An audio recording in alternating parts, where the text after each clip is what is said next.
the compassionate, Her Excellency Annalena Baerbock, President of the General Assembly, His Excellency Antonio Guterres, Secretary General of the United Nations, Your Excellencies, Highnesses, and Heads of Delegations, may the mercy and blessings of God be upon you. I speak to you today after almost 2 years in which our Palestinian people in the Gaza Strip have been facing a war of genocide, destruction, starvation, and displacement waged by the Israeli occupation forces, in which they killed and injured more than 220,000 Palestinians, the majority of whom are unarmed children, women, and the elderly. A war in which they displaced hundreds of thousands and prevented the Haitian army. Furthermore, the Islamic and Christian religious sites in Jerusalem, Hebron, and Gaza Strip have not been spared the attacks which have damaged the mosques, churches, and cemeteries in a blatant violation of the historic status quo and in a clear violation of the provisions of the international law.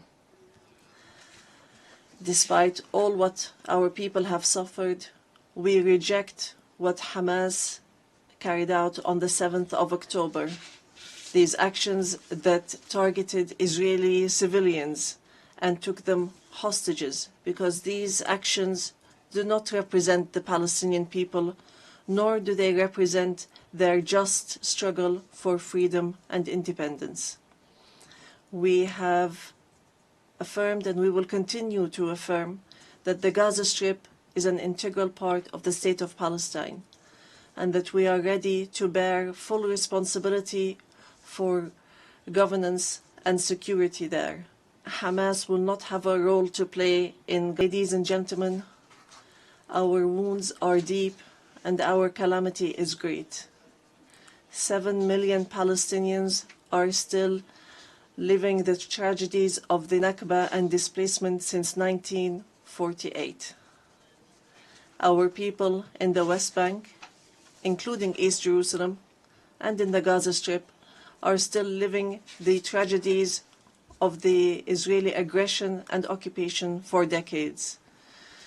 Years that our people have spent under occupation, killing, arrests, and settlement, and the theft of money, property, and lands. International will to put an end to this historic conflict by recognizing the state of Palestine, ending the occupation, and returning hope to both the Palestinian and Israeli people. And here I would like to, on behalf of the Palestinian people, to express our gratitude and appreciation to all the states that recently recognized the state of Palestine and those that intend to recognize the state of Palestine soon. We urge all the states that have not done so yet to recognize the state of Palestine. We call on supporting Palestine obtaining full membership in the United Nations. It should be noted that we have already recognized Israel's right to exist in 1988 and in 1993. We would also like to commend the role of the chairmanship of this conference, the Kingdom of Saudi Arabia and France, and also the United Kingdom. We would also like to thank all the states that headed the various working groups and those aids. Third, the release of all hostages and prisoners on both sides.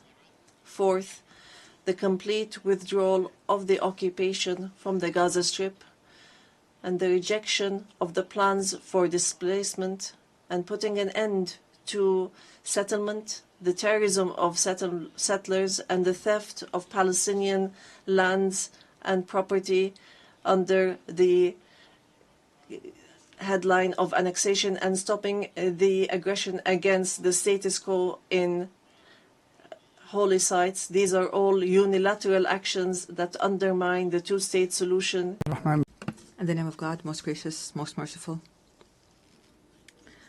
My statement today will be entitled, For Yemen, for the World. Your Majesties, Your Excellencies, Your Highnesses, Madam President of the General Assembly of the United Nations, Mr. Secretary General, ladies and gentlemen, distinguished delegates. I would first like to offer Madam Annalena Baerbock and her friendly country, the Federal Republic of Germany, I'd like to offer them our sincere congratulations on her election as President of the United Nations General Assembly. I wish her success in leading this session, which we attach great importance to as under the slogan, Better Together for Peace, Development and Human Rights. I would also like to commend the efforts of the Secretary General of the United Nations, Mr. Antonio Guterres. We look forward to working with these two leaders of the United Nations to champion peace and human rights in Yemen and to offer protection to the relief staff that have been kidnapped by the terrorist Houthi militias that are backed by the Iranian regime. I also take this opportunity to offer our sincere congratulations to our great Yemeni people who tonight are celebrating the anniversary of the overthrow of the racist Imamate regime 63 years ago and the birth of the republic that is based on the principles of liberty, justice, and abolishing differences and class discrimination and encouraging the participation of women and guaranteeing rights and liberties. Ladies and gentlemen, within this organization, which was built in the aftermath of a horrific war, humanity 8 decades ago pledged that no people would be left alone to face dictatorship or chaos or famine without the backing of the international community. You pledged, and we pledged along, that this organization will safeguard human dignity and the rights of peoples to live in dignity, security, development, and peace. And today, after all these years have passed, we pose to you the same fateful question from the Yemeni people, whether these values and principles continue to exist or not, or else what would it mean for our country to be left hostage to the Iranian regime's expansionist schemes and its militias that use hunger as a weapon, religion as a tool, and maritime passages as a means of blackmail? What does it mean for this country with an ancient history to become one of the most dangerous hotspots of terrorism, cross-border terrorism in the world? Therefore, we are here today not simply to speak of the epic confrontation of the Yemeni people against the most violent and arrogant of terrorist organizations at all. Rather, we are here to build on what was achieved and to call on the world once again to take action and not simply to take note, and to achieve the salvation that we have promised our people, not simply a repetition of statements of the past. Ladies and gentlemen, Yemen today is not simply a domestic crisis. Rather, it is a test of the credibility of the international organization. After a decade has passed to the coup that was orchestrated by the Houthi militias supported by the Iranian regime against the national consensus, our people are living one of the gravest humanitarian crises, facing security threats that transcend our borders and spread to the region and the entire world. The Houthi militias are no longer a rebel group in a remote area in the country. Rather, the Houthi militias are an international terrorist organization armed to the teeth with an advanced Iranian arsenal, including ballistic missiles and drones and booby-trapped boats and sea mines and fissile projectiles and other qualitative weapons that are internationally banned. In addition, this outlaw group supports networks that smuggle drugs, and utilize new technologies to disrupt communications and guidance systems in an attempt to transform Yemen into a laboratory to experiment with the weapons of its supporters. These are not simply tools of war. Rather, this is a scheme to redraw the map of Iranian influence in the region. And those who are lenient with this group today must imagine how tomorrow will be when the Red Sea and maritime passengers fall prey permanently to this terrorism. Therefore, ladies and gentlemen, the past years have proven that the policy of conflict management, by offering more incentives, has only brought more disaster and destruction. Moreover, the policy of containment has given the Houthi militias the time and the resources to further expand its arsenal. The United Nations was unable, and at the time, I asserted that the government of the Republic of Yemen is always ready to embrace a comprehensive peace, even if that includes making painful concessions, as long as they come in the interest of the Yemeni people. However, and after our efforts to maintain peace have failed, it has become necessary to move collectively and firmly to impose peace. Therefore, I call on you today to form an effective international coalition to restore security and stability to Yemen, a coalition that would rebuild the institutions of the state and would liberate the country from the clutches of the militias and all forms of terrorist groups. Ladies and gentlemen, the United Nations General Assembly, in its 80th session, seems to be in dire need to prove to its members that international law is not simply a myth, and that the rules-based international order is not simply a selective call. Yemen and Gaza, in this context, are the moral testing ground of this important organization. They are the place where we can definitely confirm that the might of right is still able to confront the right of might. And here, the Palestinian cause lies in the heart of this issue as a wound that continues to bleed, and the central cause of the Arab people, which is now also witnessing an important transformation. So the overwhelming recognition of an independent state. And here we would like to express our sincere gratitude to our brothers and sisters in the Kingdom of Saudi Arabia for their efforts, along with their French partners, to achieve these unprecedented political gains. We'd also like to confirm here our full support for the Palestinian Authority and the two-state solution in accordance with international legitimacy resolutions and the Arab Peace Initiative, and we call upon the entire region from falling into the clutches of the Iranian scheme. They have presented a practical model of strategic partnership based on development. The world must adopt this model and not simply watch it. At the end of last week, our brothers in the Kingdom of Saudi Arabia once again announced additional economic aid to the country's budget and basic services at a time when the Yemeni government is facing extreme financial bottlenecks. And we hope that the international community would join this effort so that we could keep millions of Yemenis alive. Mr. President, ladies and gentlemen, the title of my statement today was For Yemen, for the World. We are not calling upon you today to simply work for Yemen, but for the entire world. Yemen must not be left to fall prey for blackmail and terrorism, because this would mean opening the door to more victims, and this would deliver a blow to the credibility of this organization and its principles. What we ask from you are not new statements, but international action, firm international action to support the legitimate government as a trusted partner on the ground. The time has come to launch an international coalition that will liberate Yemen from terrorism and rebuild its national state, and would guarantee the security and the security of the region and the world from the dangers of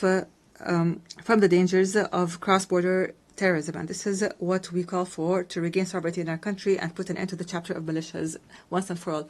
I thank you, and peace and God's blessings be upon you.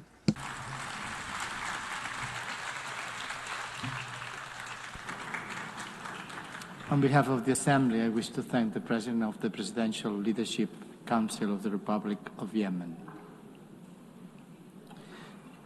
The Assembly will hear now an address by Her Excellency Gordana Dzizanowska-Davkova, President of the Republic of North Macedonia. I request protocol to escort Her Excellency and invite her to address the Assembly.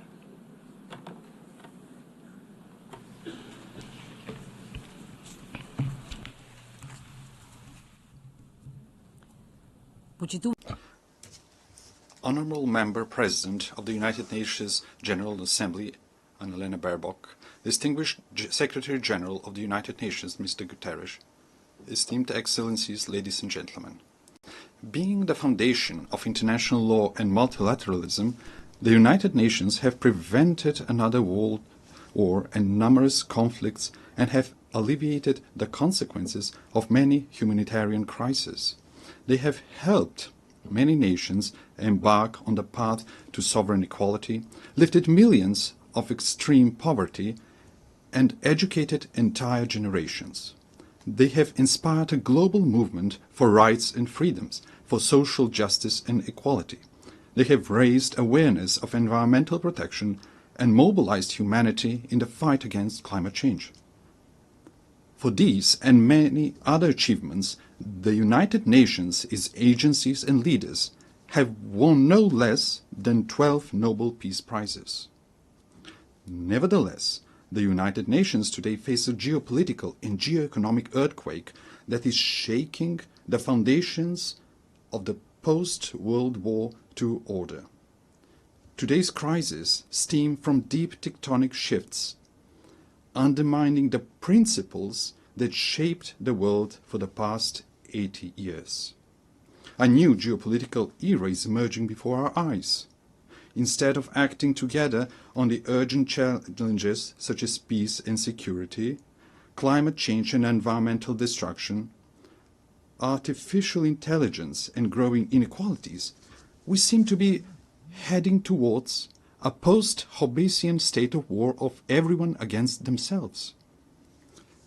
Instead of a single international order, parallel orders seem to be emerging, each with its own rules, values and interests, often directly against one another. Being paralyzed and isolated when most needed, I wonder if the United Nations is turning into the League of Nations. The signs are all around us. Instead of creating a sense of shared future, humanity is facing wars and loss of humanness. With international humanitarian law increasingly ignored, hunger is weaponized and humanitarian workers are targeted. Amid everyday violence, the world is oscillating between nihilistic pessimism and hedonistic escapism, between hopeless lamentation and heartless indifference, as in the first decades of the 20th century. The tremors of the international order have opened deep geopolitical fault lines. One of the most active is in Ukraine, where war has been raging for 3.5 years. Russia's aggression is a flagrant violation of the Charter of the United Nations and a direct threat to international peace and security. We also express our deep concern of the recent violations of the airspace of Poland, Romania and Estonia, every one of them a NATO member state. We supported the joint statement of September 12 and call for immediate de-escalation, full respect for international law, and use of preventive diplomacy to reduce tensions and preserve peace. Your Excellencies, the geopolitical fault line also runs through the Western Balkans region. The Macedonian accession process to the European Union has been continuously obstructed for 20 years, but not on the basis of objective Copenhagen criteria, but for subjective nationalistic reasons. The latest EU condition to start our negotiations is a new imposed amendment to the Constitution. The Constitution, lex superior and, in Rousseau's sense, a social contract between citizens, represents the most internal matter of any state. Our Constitution provides 4 initiators for amendments: the President of the Republic, the government, at least 30 members of parliament and 150,000 citizens. It is clear that neither our neighbors nor the European Union are authorized proposers of amendments. We emphasize that conditioning the start of negotiations to new constitutional amendments once again reopens issues of history, culture and language, questions we have been assured were settled by the Prespa agreement with Greece. We are constantly reminded that agreements must be respected.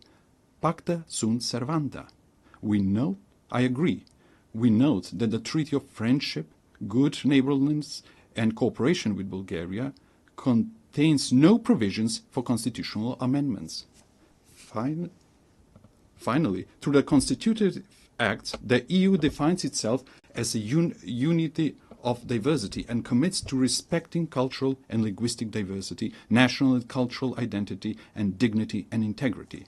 How then is it possible that we are asked to discuss and negotiate with a neighbor about history, culture, and language?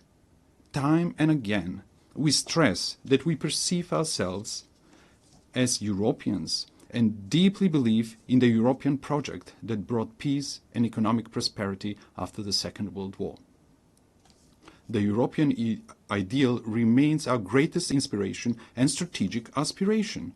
As a country dedicated to good neighborly relations and regional cooperation, we do not seek disputes with our neighbors. What we desire is to be integrated in the Union, but without additional conditions and with national dignity preserved.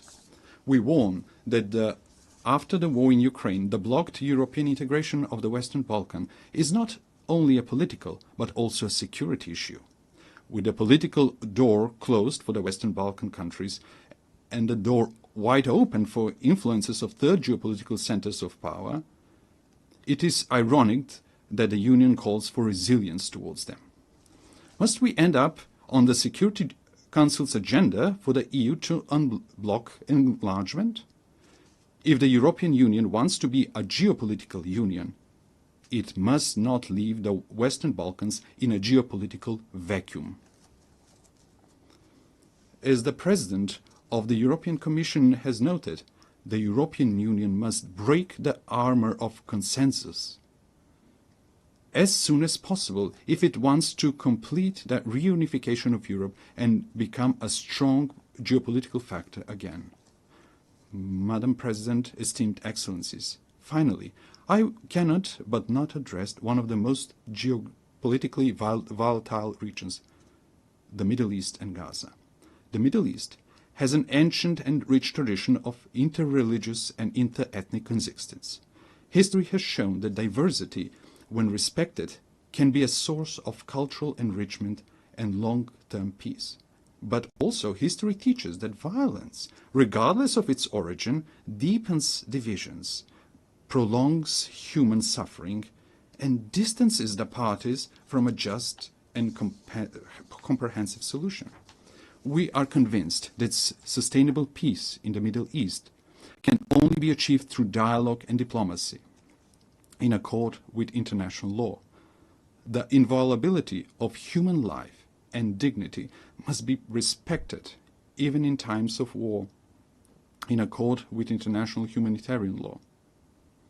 In that spirit, we reaffirm our support for international efforts aimed at de-escalation, inclusive dialogue, and direct negotiations.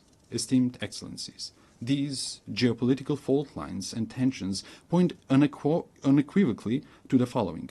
Without multilateral institutions and procedures, without international law and principles that would tame the strong and protect the weak, we will reenact the Thucydides Melian dialogue, with the strong doing what they can and the weak what they must. Consider how repeated violations of the United Nations Charter were tolerated, clearing the path for new ones. Remember the General Assembly resolutions left unenforced, the International Court of Justice's judgments disregarded and its opinions ignored, and the peace initiatives obstructed in the Security Council. Facing with the dysfunction of the current international order, some realists advise forgetting international treaties and conventions as a needless burden and seeking shelter in regional blocs and alliances. For them, the fastest and best way to resolve crisis is outside the United Nations without a Security Council mandate. However, departing from universal principles and mechanisms in favor of pragmatic opportunism and reaching for ad hoc measures pushes us towards an uncertain future of growing geopolitical and geoeconomic competition and even confrontation in the race for resources. Is that the harsh world we mean to leave to our posterity?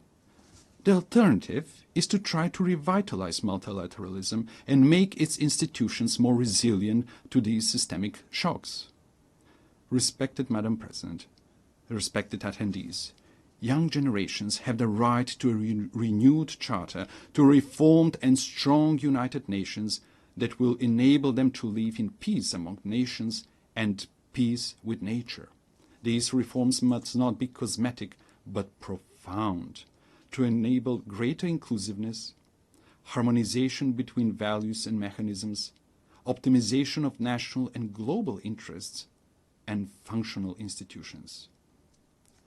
The UN reforms depend on whether they are seen as an opportunity to renew the rules-based international order or as a challenge to the privileges of some member states.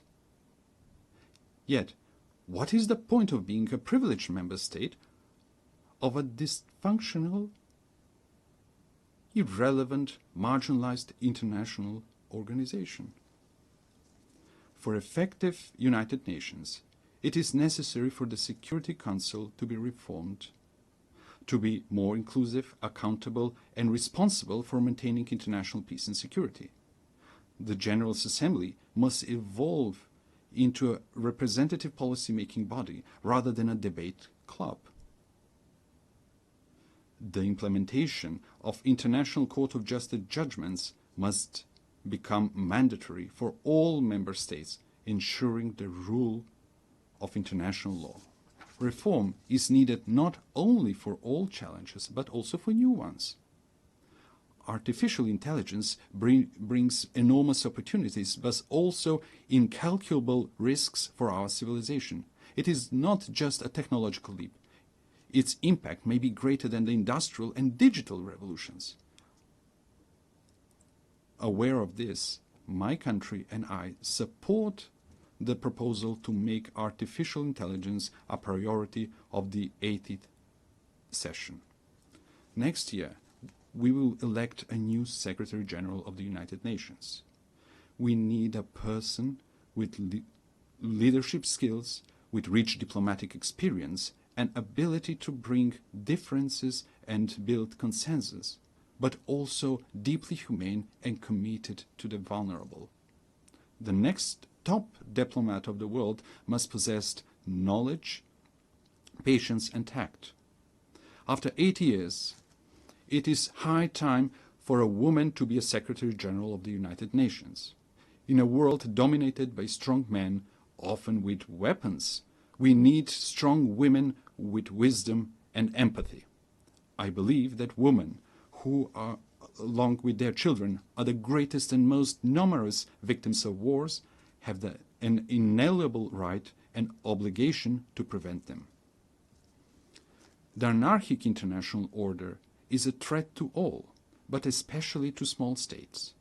It is natural for small and medium-sized states to be the greatest supporters of the United Nations reforms. Distinguished Excellencies, let me share with you what we are doing in this regard. We supported the adoption of the Pact for the Future as a new global social contract. Living in one of the most climate-vulnerable regions in the world, the Mediterranean, Macedonian citizens are already experiencing the consequences of the climate crisis, such as extreme weather conditions. That is why we supported the implementation of the Paris Agreement at COP29 in Baku. We supported the Sevilla commitment on financing for development and integrated the Sustainable Development Goals in our National Development Strategy 2024-2044. At the third UN Ocean Conference in Nice, we committed to strong international ocean governance supporting the action plan. We are making great efforts to promote women's leadership and the implementation of the Agenda on Women, Peace and Security. We signed the new 2026-2030 framework for cooperation with the United Nations to ensure inclusive social and human development, sustainable economies and decent work, resilient and green societies and ecosystems, the rule of law and good governance. Esteemed Excellencies, we are standing in front of a great test. Either we will guarantee an international order based on visionary principles, or we will rush towards a catastrophe of unimaginable proportions for humanity. Former Secretary General Dag Hammarskjöld reminded us that the United Nations was not created in order to bring us to heaven, but in order to save us from hell. We should recognize the United Nations for what it is: an admittably imperfect but indispensable instrument of nations in working for peaceful evolution towards a more just and secure world order. Let's give them that chance. Thank you.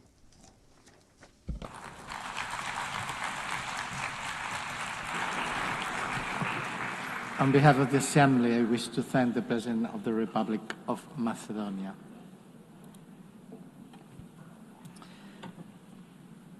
L'Assemblée va entendre l'allocution de son... The Assembly will now hear the statement of His Excellency, Mr. Anthony van Laurent Saint-Cyr, President of the Presidential Transition Council of the Republic of Haiti. I request Protocol to accompany His Excellency, and I invite him to speak before the Assembly.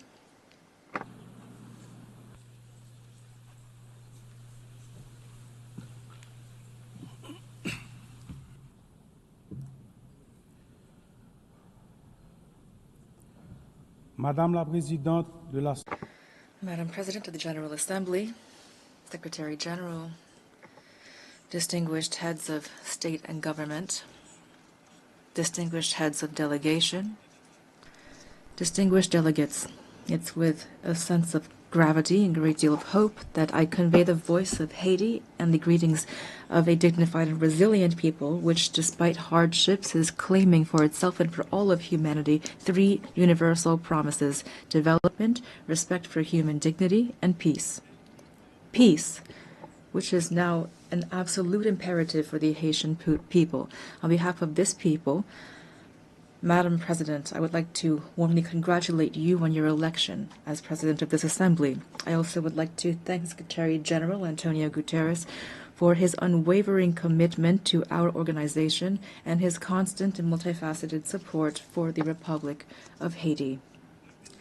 Ladies and gentlemen, the theme of this session, Better Together, 80 Years and More for Peace, Development, and Human Rights, honors the outstanding work carried out over the past decades. It also recalls the importance of remaining unified and resilient in the face of the unprecedented crises threatening the future of the planet, as well as international peace and security. Today, hunger is threatening millions of lives. Armed conflicts are multiplying and extreme poverty is deepening, causing forced migrations that jeopardize international stability and that put the solidarity between nations to the test. In addition to these challenges, we also are dealing with climate change, a rise of terrorism, mass atrocities, transnational crime, the erosion of human rights, and disinformation. We cannot turn a blind eye to the urgent need to strengthen our healthcare systems, to ensure a just energy transition, and to promote gender equality and youth inclusion. These issues require us, the world leaders, to shoulder our responsibility to build a UN that is better adapted to the challenges of today and the hopes of tomorrow. We must ensure that all of our actions, including technological breakthroughs such as artificial intelligence, foster peace, development, and human dignity. ladies and gentlemen, just a 4-hour plane ride from here, a human tragedy is unfolding, one of the most devastating of our hemisphere. Every day, innocent lives are extinguished by bullets, fire, fear. Entire neighborhoods are disappearing, forcing more than 1 million people into internal exile and annihilating memories, investment, and infrastructure. Thousands of children have been deprived of their fundamental right to education. Thousands of young people are condemned to despair. Hundreds of women and girls have been raped, and they will forever carry the scars of this violence in their bodies and souls. Almost half of the population is facing acute food insecurity.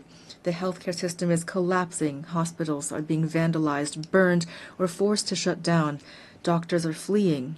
Lives are being lost due to a lack of treatment. Even the treatment for persons living with HIV and tuberculosis is under threat. This is the face of Haiti today, a country at war, a modern-day Guernica, a human tragedy at the doorstep of America, only a 4-hour flight from here. It's important to say this. Haiti is experiencing war, a war between criminals that want to impose violence as their social order and a population, an unarmed population that is fighting for human dignity and freedom. The response must be firm and determined. Today, the international community must stand alongside Haiti and take large-scale measures, not half steps. A strong, coordinated, and immediate action is needed. Silence and inaction are not an option. We must act quickly to protect lives, to protect the innocence of children, to provide youth with a future, and to allow citizens to decide their own future at the voting booth. Every minute lost means human lives sacrificed and an erosion of democracy. Haiti wants peace. Haiti expects peace. Haiti has the right to peace. Yes, ladies and gentlemen, peace today is the most pressing need of the Haitian people. It is the raison d'etre behind our tireless battle, the battle between our security forces, led by our security forces and the multinational security support mission. Many policemen and soldiers have fallen in the war against criminal groups. We pay tribute to these heroes, Haitian and Kenyan, who have laid down their lives for their commitment to restoring peace and security in Haiti. Today, out of the 2,500 troops initially required and promised, there are only 1,000 members of the multinational mission on the ground. Their courage, combined with our own efforts, have not been sufficient to contain the security crisis. And yet we have increased by 40% the budget for our security forces. We've recruited new members. We have strengthened our troops and acquired more material and equipment. We must face the reality. Haiti is at the epicenter of an unprecedented regional threat. Powerful and heavily armed criminal networks are trying to destabilize our country and take over the economies of our entire common space. The new front lines of this battle are in our country, in Haiti. If we lose this battle on our soil, it will be futile to try to contain it in the rest of the region. That is why we must show the same determination, the same resolve, and the same unity that we showed in the fight against terrorism. Haiti could never overcome this challenge single-handedly. Today, it is crucial to mobilize a strong force with a clear mandate and with adequate material, logistical, and financial resources. In this regard, the lessons of the MMS and recommendations of Haitian experts must be taken into account. We also need heightened international cooperation based on intelligence sharing and on rigorous border control to curb the flow of arms, ammunition, drugs, and financing toward these gangs. Peace cannot be restored unless our regional partners take concrete measures to ensure their territories do not serve as a starting point or a transit hub for this kind of trafficking. Approaches that failed yesterday will not save Haiti today. It is critical to listen to the voice of the Haitian people, to try new solutions that are stronger and more adapted to the realities on the ground. In this regard, we fully support the efforts made to transform the multinational security support mission.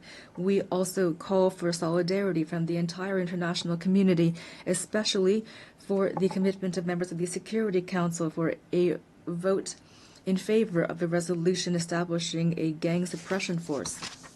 That is why I would like to express on behalf of the Haitian people my profound gratitude to the United States and to Panama for this initiative, the implementation of which will mark a turning point in our fight against insecurity, which is suffocating our nation. I thank the administration of President Trump for the efforts made to provide support and resources in our common fight against the gangs, these enemies that are threatening both Haiti and the entire region. Today, the complexity of the Haitian crisis cannot serve as a pretext for endless talk, for drawn-out negotiations, or for stalemates caused by geopolitical considerations. Every day that we hesitate, criminal groups benefit. We urgently need to be proactive, to transcend divisions, to act together, to promote the values that bring us together, peace and human dignity. Haiti would welcome the holding of a high-level meeting to overcome obstacles and to make tangible progress. In this regard, we welcome the countries of the region and thank them for their constant support, especially through declarations in various regional organizations, including the Organization of American States and CARICOM. We appreciate their support and advocacy with partners from the Security Council for a real solution to the security crisis in Haiti. We also pay tribute to all of those states which during previous crises stood by our side and express the hope to be able to count once again on their commitment. Together, we can and we must resolve this crisis, which has lasted for too long already. 12 million women, men, and children are expecting this of us. Ladies and gentlemen, the Presidential Transition Council was born of a political consensus that stemmed from intense negotiations between the nation's political parties. This council, which was supported by various international partners and facilitated by leaders of CARICOM, has a clear agenda which centers on holding free and credible elections. I repeat, free and credible elections. Despite the many challenges caused by the security crisis, the electoral process, for which the PTC and the government have shown real political will, has made real headway. The Electoral Council, Provisional Electoral Council, has already identified more than 85% of the voting centers, mobilized more than 70% of the elections personnel, and national financing to the tune of $65 million is guaranteed. The Presidential Transition Council is working closely with the MMS, the OAS, CARICOM, and BNU to ensure free, transparent, and inclusive elections reflecting the sovereign will of the Haitian people and guaranteeing the full and effective participation of young people, women, people with disabilities, and marginalized groups.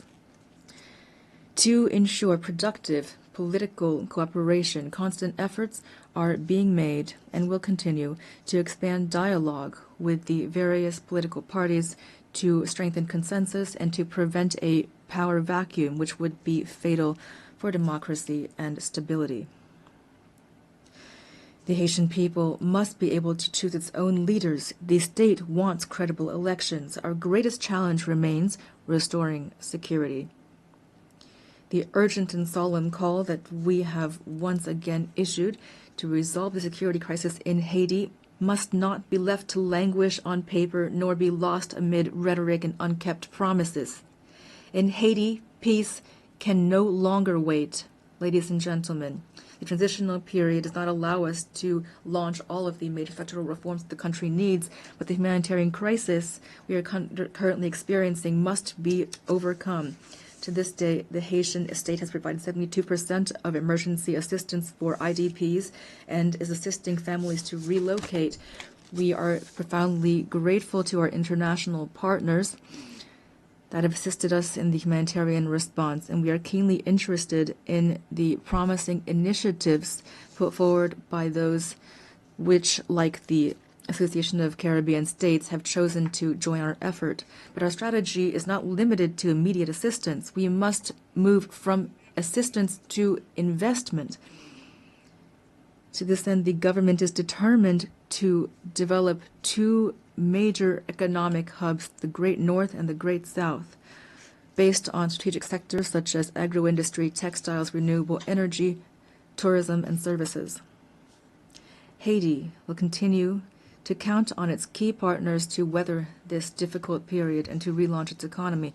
We call for their support through the establishment of concrete mechanisms such as the renewal of the Hope Help Law or launching urban renovation projects, which will allow us to create jobs, to put an end to the humanitarian impasse, and to reduce migration pressure on Haitians in the region. Ladies and gentlemen, 2025 marks the bicentennial of the order forcing Haiti to pay a ransom for recognizing its own independence. We call for reparations, not out of bitterness or vengefulness, but out of a desire for justice and truth. We delivered with satisfaction the statement by the French presidency recognizing the need to open spaces for dialogue and historic truth, as well as the resolution of June 5, 2025 of the French National Assembly recognizing the injustice of this ransom. Haiti has established a National Reparations and Restitution Committee. We call for this progress to be accompanied by concrete action. France, which is the cradle of human rights, today has the opportunity to write a new chapter in its history with Haiti by honoring the ideals of freedom, equality, and fraternity that unite us. Ladies and gentlemen, I must underscore the invaluable support provided by the Haitian diaspora throughout the world, who are often living in hardship. Whether in America, in Europe, in Africa, or elsewhere, the millions of Haitians living abroad contribute to the development of Haiti. We are undergoing a multidimensional crisis, and we call for patience and understanding from our partners and friends so that our nationals are always treated with respect and dignity. Behind every migrant there is a face, a family, a history, and a contribution to be made to their new country of residence. Haiti reaffirms its commitment to dialogue and to bilateral cooperation in the spirit of neighborliness and mutual respect to identify balanced and long-term solutions to Haiti's problems. The safe and orderly circulation of goods and of people, especially through air transport, is crucial for a shared future and common prosperity.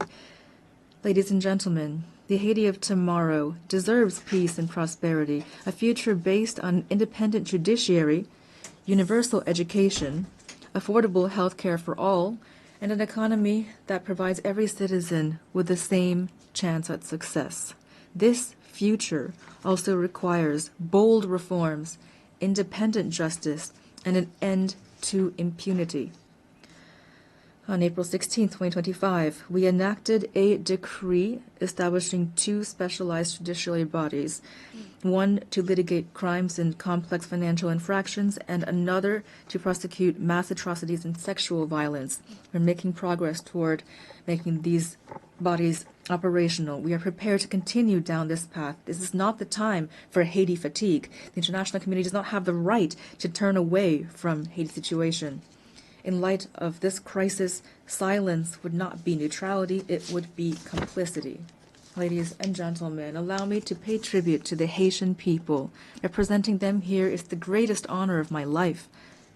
Beyond my functions as president of the Presidential Transition Council of Haiti, I am a real, active Haitian citizen with a profound love for my homeland, a land of freedom and dignity, a land of courage and talent.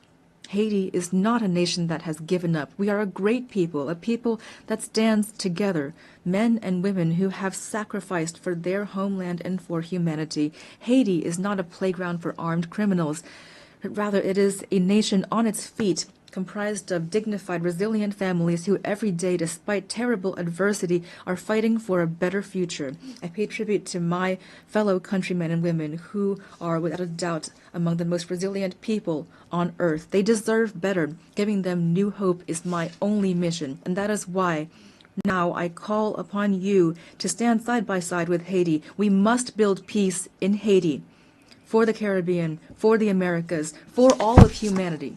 Thank you.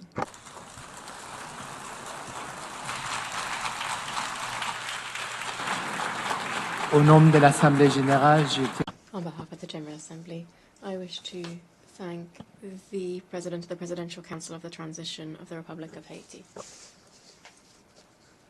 an address by His Excellency Mikhail Kabalashvili, President of Georgia. I request protocol to score His Excellency and invite him to address the Assembly. I can see it here. Yeah.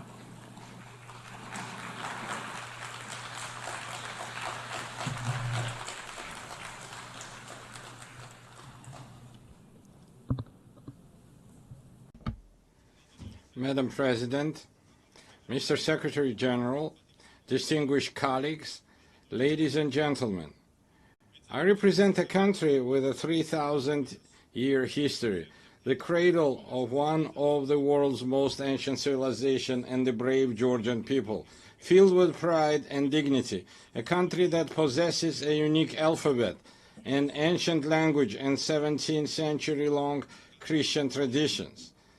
The history of Georgia is continuous chronicle of our people's struggle for survival against invaders, through which we have miraculously managed to preserve our cultural identity, traditions, and national character. Despite centuries of continuous warfare with invaders, the cultural environment in Georgia has always been distinguished by exceptional humanism, tolerance, and compassion for others.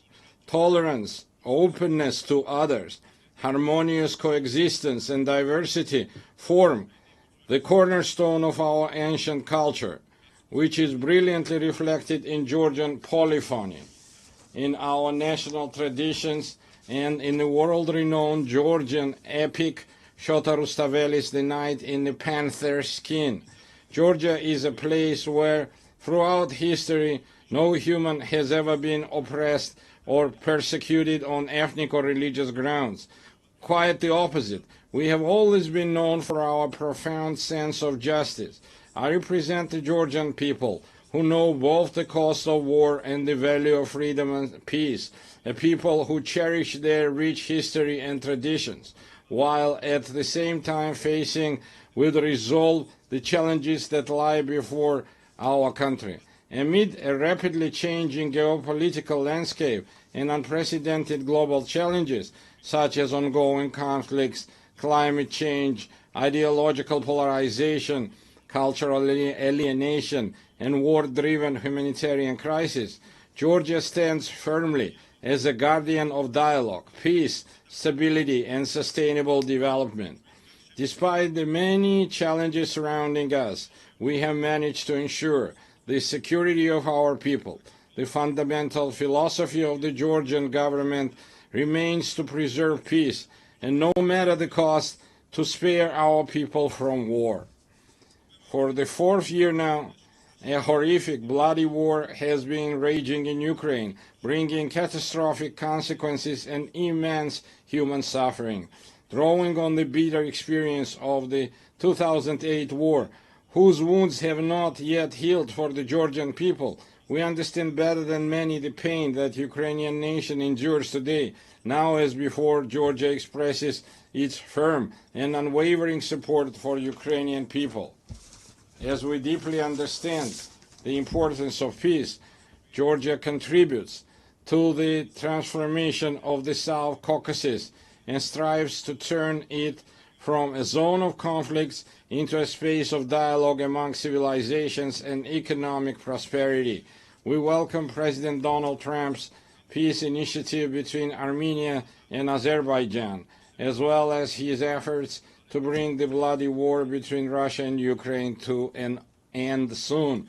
Georgia has always supported and actively strived to establish sustainable and long-term peace in the South Caucasus, as well as to deepen trust and cooperation amongst its neighbors. For centuries, our country has been a crossroads of civilization and a space for dialogue among diverse cultures. Today, Georgia is reclaiming its historical role. Close relations with the countries of the South Caucasus and Central Asia, existing agreements with the European Union, and the Georgia's key position in the Middle Corridor all give our country a special significance, both within the region and across the Eurasian continent. Georgia is the shortest connecting route and natural bridge between Europe and Asia, the West and the East. Thanks to our geographical location and pragmatic foreign policy, Georgia is emerging as a multidimensional and multifunctional regional hub, both in terms of trade and energy transit. Georgia makes a significant contribution to the development of the Middle Corridor strategic route and does everything to ensure that the corridor becomes the fastest, most reliable, and most stable connecting route between East and West.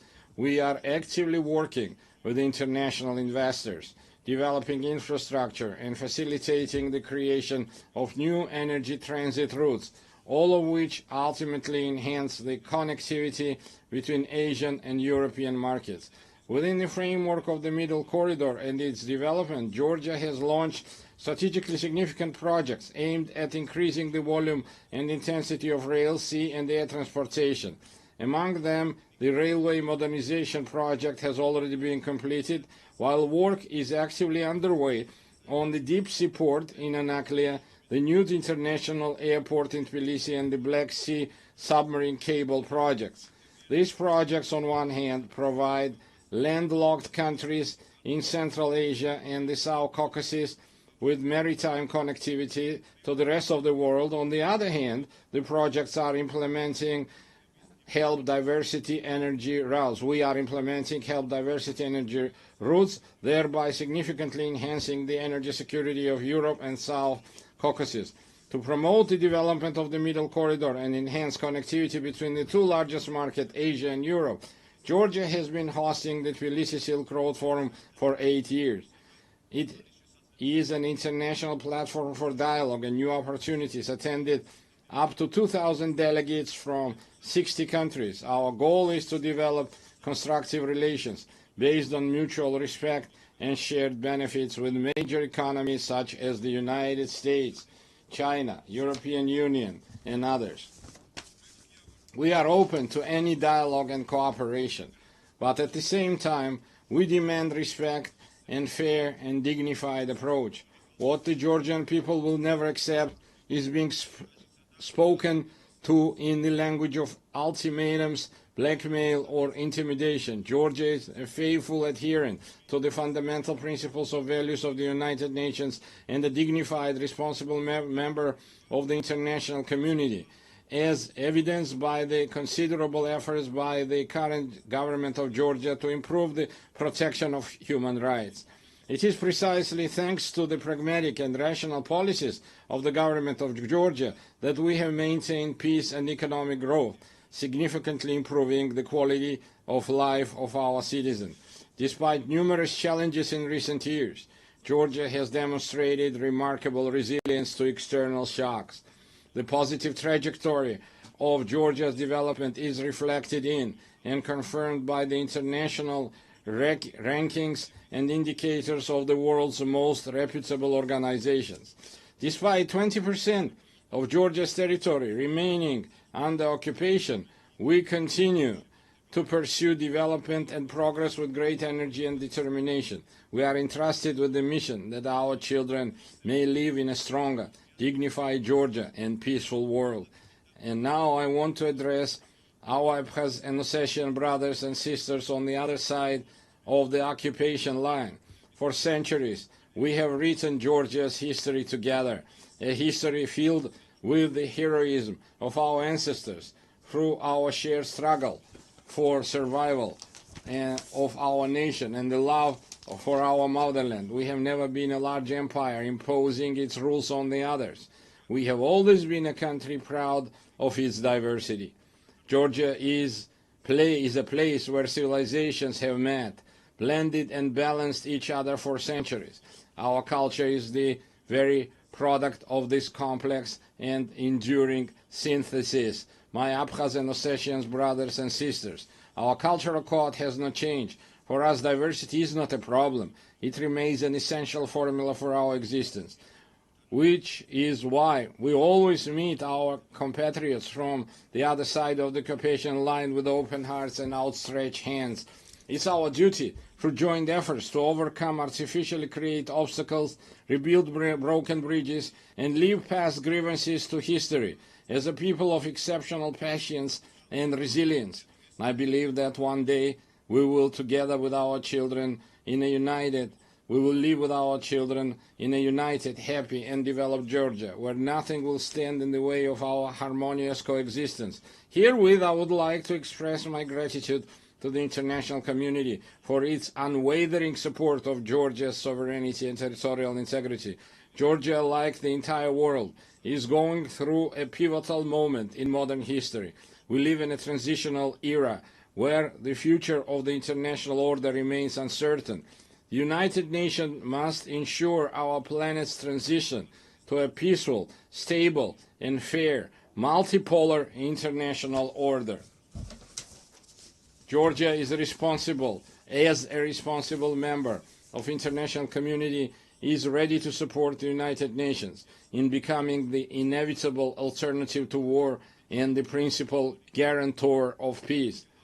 I would like to reiterate that we are prepared and open, taking into account our national interests, to engage in dialogue with all parties on issues of global and regional significance. The current reality requires us to face difficult issues and initiate an open, pragmatic, and result-oriented dialogue. I believe that only in this way we can overcome common global challenges and unlock new opportunities for the benefit of our countries, peoples, and future generations. Thank you very much for your attention. May God bless humanity.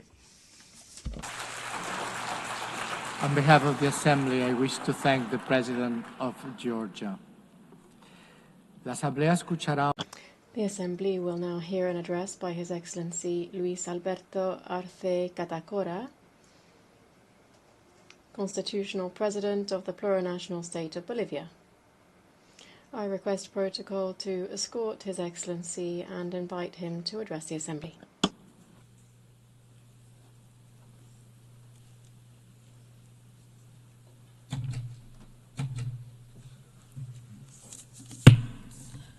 Muy buenos días. A very good morning to all of you.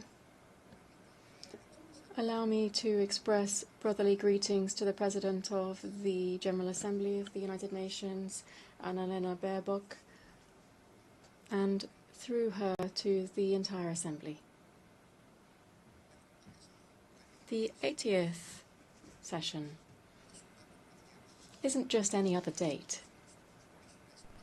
It is a space for a historic time which invites us to stop and to look back, to remember why this organization was born and why it has seen the results that humanity was waiting for after the 2 world wars in which the fight for wealth and areas of influence left in its wake millions of dead, displaced and wounded. We are living with a wound that we're trying to overlook. Over 8 decades, in the concert of nations, we have seen the development of narratives that, using the skill of the great powers with long-standing experience in the international community, have camouflaged deep wounds and the devastating memories of humanity. They've done so using smart normative texts that pretend to be the duty of the United Nations through audiovisuals and others that are not very effective in facing flagrant problems such as neocolonialism in all of its expressions, territorial occupation, economic, political and cultural interference, racism, discrimination, the arms race, and violence, which is implicit in all of this without taking into account other aspects such as hunger, climate change, the food crisis, and the increasingly frequent economic crises. The effects of these realities are clear to all. Confrontations and discourse that promotes hatred and division between kindred states, inequality, exclusion, poverty, and inequality and injustice, still produced within institutions that were created to protect the rights of the weakest. And we're not even talking about economic, social, and the cultural rights of people, and even more if you look at the rights of indigenous peoples. A sincere assessment leads us to confirm that in 80 years we have not met the expected results. Consequently, we are not in a good position. The world remains divided and confronted against itself more than 80 years ago. Today in the world there is greater inequality in the distribution of wealth than there was 80 years ago.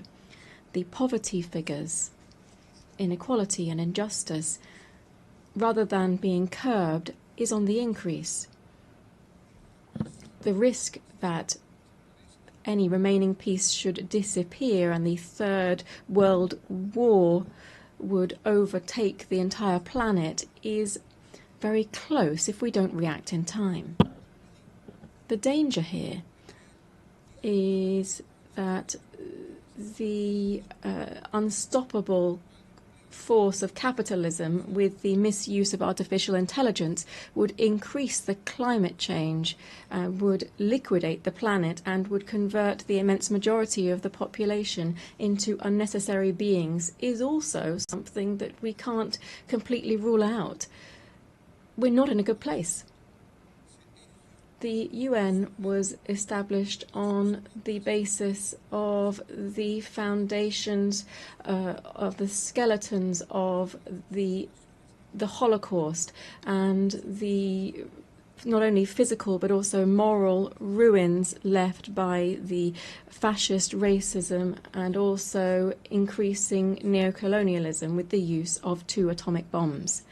One of the goals that gave rise to the United Nations was to not repeat the barbarity of war. Today we hear the echoes of the drums of war on all continents. We see the practice of genocide on the sole decision of 2 countries. We deny the right to be free and sovereign to a people. Sophisticated weapons are used against a sovereign country, and increasing militarization is being promoted within a region with double standards in combating the war on drugs. And at the same time, we maintain a criminal blockade against its people and the state for the sole crime of having claimed its own independence more than 6 decades ago. Wars are not the same as we had 80 years ago. Wars now are multidimensional. They use economic, financial, media, information, cyber warfare, without even taking into account military warfare, which now encompasses biological warfare, war from space, and other technologies that continue to be developed with impunity on the basis of technology of war. It would be nothing new to have climate wars that would have an impact on sovereignty and food security, jeopardizing strategic resources such as water. We are putting at risk the very survival of the human race on Earth and of life itself on the planet. Just taking off the mask from all of these tragedies, we can see that the cause of all of this is the wild capitalist system that places the greed of the few over the rights and lives of the majority on the planet. The cause of this is the current capitalist development, which tries to resolve its own crisis and ends up returning to the original forms of accumulation and increasing rates of profit. Capitalism and its imperialist face is once again using the deployment of violence, plundering natural resources from sovereign states, and with bloodletting to lead to the political and economic power and take that away from another. Added to that, we have a third cause of the current wars, which is more immediate. That is the obsessive zeal of the new Trump administration to give the United States back its position as a hegemonic power at the cost of the liberal system, free trade, globalization, and to cause pain and death. Why? For what? To take ownership over natural resources, to take control over commodities for the benefit of an imperialist system, and to subordinate the majority of countries for their insatiable thirst for privilege and wealth, and to try to maintain a unipolar order at any cost. The recent publication of the US Strategic Defense Policy sets out a deployment of its troops around the world to in its areas of influence, Canada, Central and South America, among others. The recent history with our neighbours has made us realise this is nothing else but a new way of implementing Monroeism, which was a doctrine which said that America is for the North Americans, generating conditions for a new era of neocolonialism. Madam President, distinguished heads of state and government, from the indigenous name for Latin America and the Caribbean, we can say that we are a zone of peace, and we did so at the second summit of CELAC in Havana in 2014. The nations in our region are complying with this mandate that we set ourselves, still bearing in mind our political and ideological differences on various topics and with regard to border and territorial occupation-based disputes that remain ongoing. We can say, when we invert the equation of the Pentagon, that it is peace rather than war that guides our international relations. In hearing this statement in 2022 in this same place, I came to appeal to the United Nations for a General Assembly to declare to the world that it would be an entire territory of peace. And 11 years have passed since that historic declaration of CELAC, and 3 years since I made that statement in this assembly. Not only have we not declared the world as a zone of peace, rather we are facing the harsh reality of seeing how death is becoming increasingly normalized in international relations. We also feel the threat of fascism in all of its variants to try to exploit and dominate peoples at the current time. The threat of death has made is covering Latin America and the Caribbean. We are seeing a bellicose potential which would even go so far as to use missiles, submarines, helicopters, using the pretext that this maritime space is being used against the national security of the United States, through the illegal introduction of cocaine through illegal gangs belonging to drug cartels. Beyond violations of international law, this provocative action of imperialism has two intentions.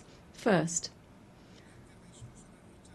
to intervene into our kindred Bolivarian Republic of Venezuela that since 1999 has been raising high the flags of the freedom of its people and the sovereignty of its state, and which possesses considerable natural resources, particularly in oil, which the North wishes to appropriate and claim. Secondly, to try to reconquer the Latin America and the Caribbean on the basis of it undermining liberal democracy, to impose militarization and to use other colonialist practices that we should call out. Imperialism is said to be used to combat drugs trafficking. This is a fallacy, because if this were true, it would actually be taking effect within their own country, where the demand for this type of drugs is high, and where, in its origins, where we see different types of organized crime. What the United States is trying to do is to give our region the role of holding back the edification of a multipolar world and to submit it to its own interests. Added to these military actions, the images of which have been seen around the world, we see other types of devastating actions, such as those aimed at strengthening the economic blockade against Cuba. Billions of dollars are owed by the United States to the Cuban state due to these unilateral coercive measures, which are explained on the basis of rejecting the first communist revolution, which will never be destroyed. The threat of death is also afflicting the Middle East. In the Middle East, the pain of millions of families and the death of hundreds of thousands of Palestinians finds no consolation. All of this history tells us has the unconditional support of the United States, which wants to speed up the displacement of the Palestinian people as quickly as possible. Peace will be an empty world while the Palestinian people continues to face practices of genocide and does not have its own land and full sovereignty with East Jerusalem as its capital. But in this region, that's not the only thing that's happening. The fragile political and geopolitical stability is threatened by preventive attacks against the Islamic Republic of Iran and against the small nation of Yemen, very similarly to what is happening, what was done by ex-President George Bush. The threat of death is also clear in Eurasia. In Eurasia, despite the intermittent attempts to achieve a political outcome, the expansionist ambitions of NATO, which is nothing else than the military arm of concentrated capital, is trying to protract the military conflict by using Ukraine as a launch pad against the Russian Federation. The threat of death also hangs over Asia. The East China Sea, which is an area of great geostrategic and economic importance, is facing two problems that could have an impact not only on the region but also the entire world. The overcoming of the sovereignty of Taiwan by the People's Republic of China is another example of explicit neocolonialism that is encouraged by the United States, as well as the dispute on the Senkaku Islands, the sovereignty of which is disputed between Japan, Taiwan, and China. It appears that these islands are home to important hydrocarbon resources. Furthermore, the constant tension between North Korea and South Korea could not only become a problem that affects these two countries, but also the entire security of the world. Heads of state and government, I've been referring to this entire world to say that in this new imperialist intervention, we should call it what it is, neocolonialism. And what should we do? I'm asking this because it's led to one of the most outstanding strategies of the fight for the emancipation of labour over capital. This is also the fight of life over death. I wish to propose that we firstly establish a commission for reparations following slavery, apartheid, genocide and colonialism in the countries of the Global South. To do so, the United Nations should find a way to ensure that those designing war and death pay their billions of dollars rather into a reparations fund. I hope that this rostrum, the highest on the international stage, will also serve to be able to launch an appeal and recognise that colonialism and neocolonialism was and is an historic mistake that brings and continues to bring a social wound over the population that it victimises. It also does this with indigenous societies that it affects in particular. Today, on behalf of the construction of a fair future, we have to condemn the devastating impact of colonialism in the past and the present. I appeal to the heads of state of CELAC and the African Union to join forces and to oppose the adverse consequences of colonialism. This commission that I've mentioned should set up effective mechanisms to restore historic justice in the following spheres: reparations, land rights, recovery of the environment destroyed through the action of the colonizers and transnational corporations, apologies for the colonial past through the restitution of cultural goods of the indigenous peoples that were taken by the colonizers during the period of expansion and genocide, the prevention of neocolonial practices, programs for the development of indigenous peoples and the preservation of their cultural identity. We should also provide compensation to people who have resisted the military occupation of their territories and those that are suffering under unilateral sanctions and economic blockades. Secondly, we should convert the UN General Assembly into a body with binding power so that it can be an effective voice for all peoples and not a space where we simply realise the will of the most powerful. We need this forum to be an ethical nucleus, a political heart, and the living spirit of a new era guided by the culture of life. We need the resolutions adopted within the UN General Assembly to not be vetoed by any superpower and to be truly complied with. This means ensuring that multilateralism is truly valid and not just a formality. We should declare the world as a zone of peace and promote demilitarization as far as possible.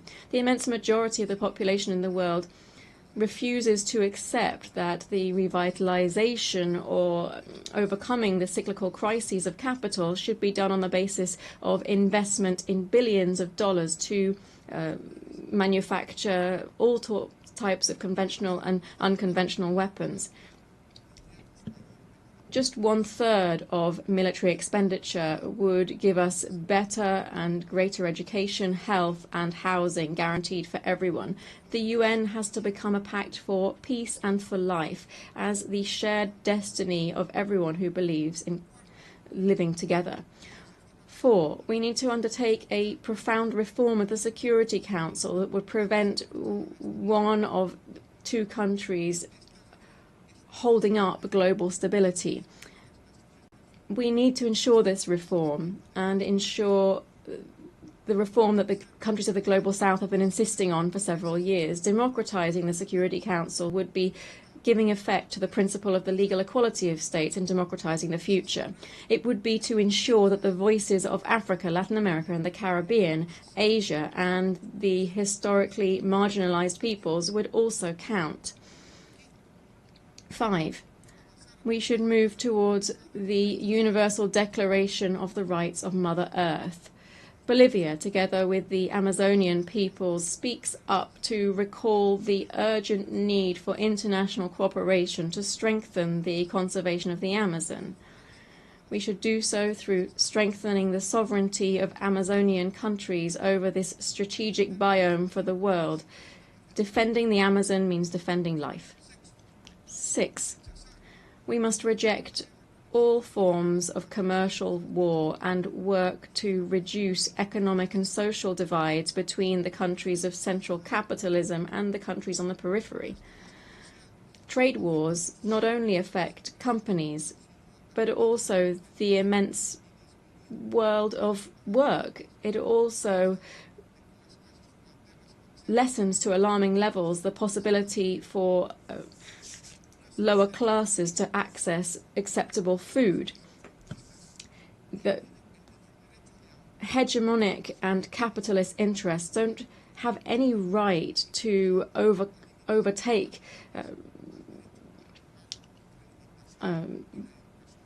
rights of trade and reduce the right to employment, food and education for the working classes.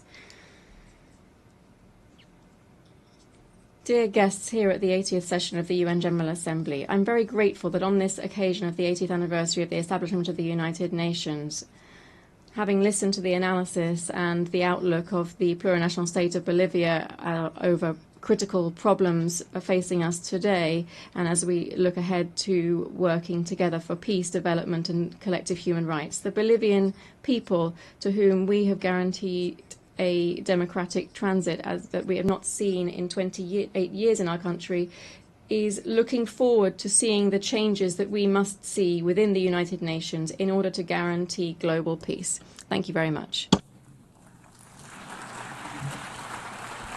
Gracias. On behalf of the Assembly, I wish to thank the Constitutional President of the Plurinational State of Bolivia. The Assembly will hear an address by His Excellency Brice Clotaire Oligui Nguema, President of the Gabonese Republic, Head of State and Head of Government. I request protocol to escort His Excellency and invite him to address the Assembly.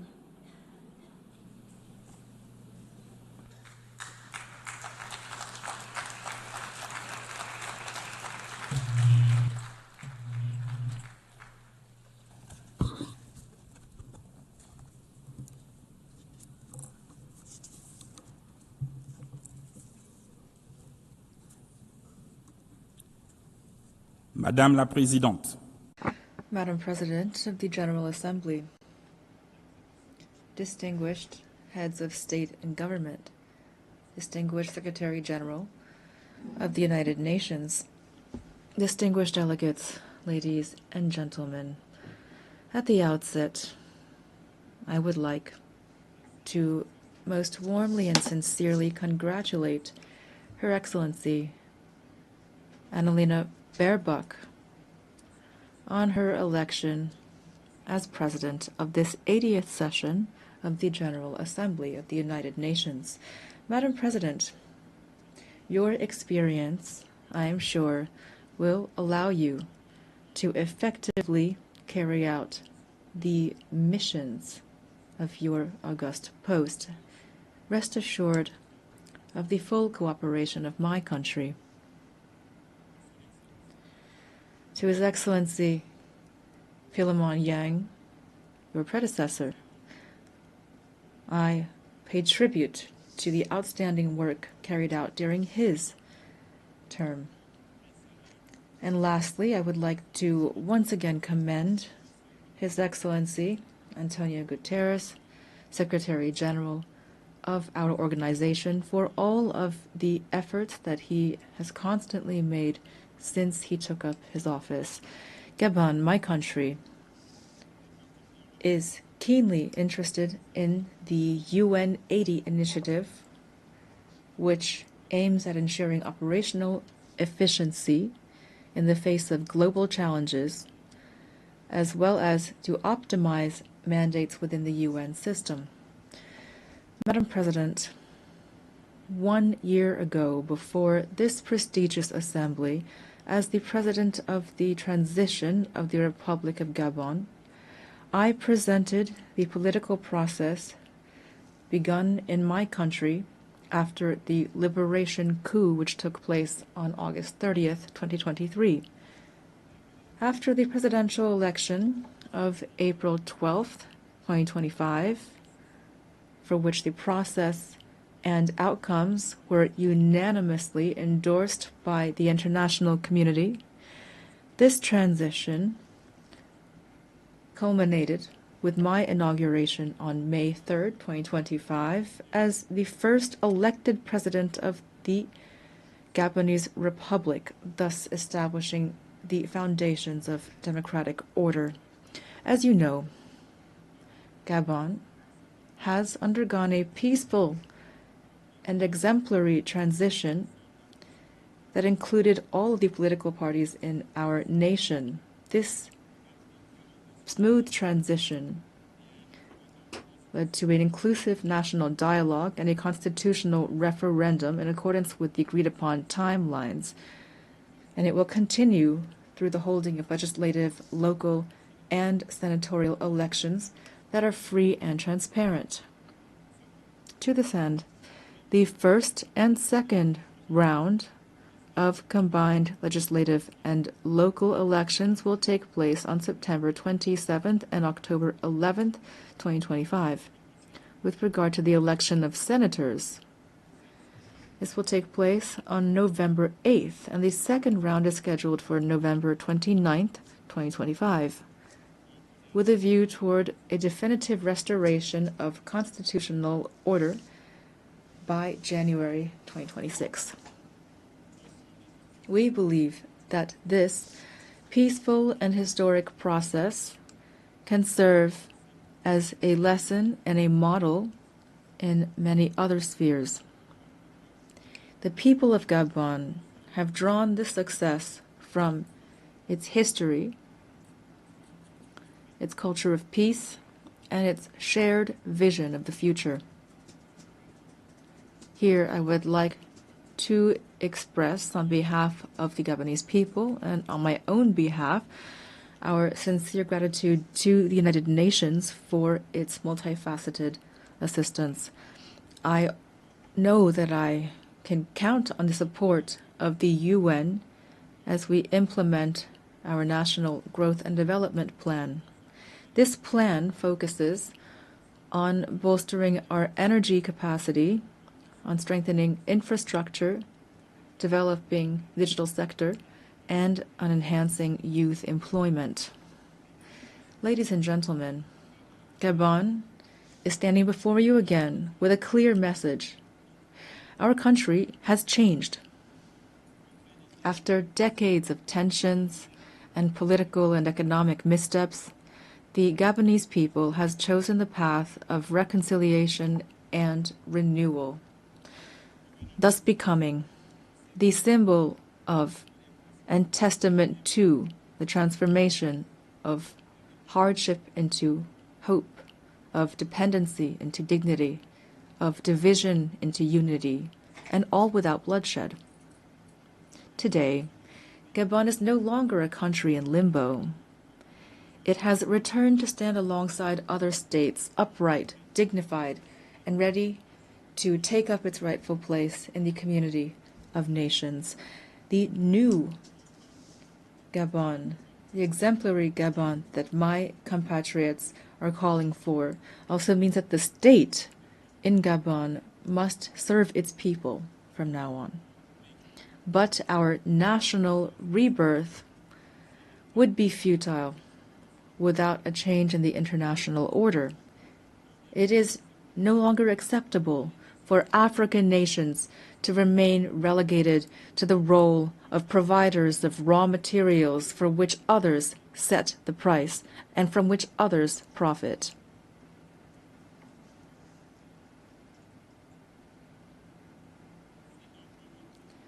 Therefore, I would like to invite public and private investors to support us through win-win partnerships. We have decided to process our resources on our territory, to create jobs at home, to develop African industries, and to interact with the world on the basis of equity, integrity, and mutual respect as we strive toward happiness. In its path toward development, Gabon, a country of peace and opportunity, will continue to welcome all those who commit to upholding our laws, our Republican values, and to contributing positively to our national rise. Distinguished delegates, ladies and gentlemen, this 80th session of the General Assembly has the theme, Better Together, 80 Years and More for Peace, Development, and Human Rights.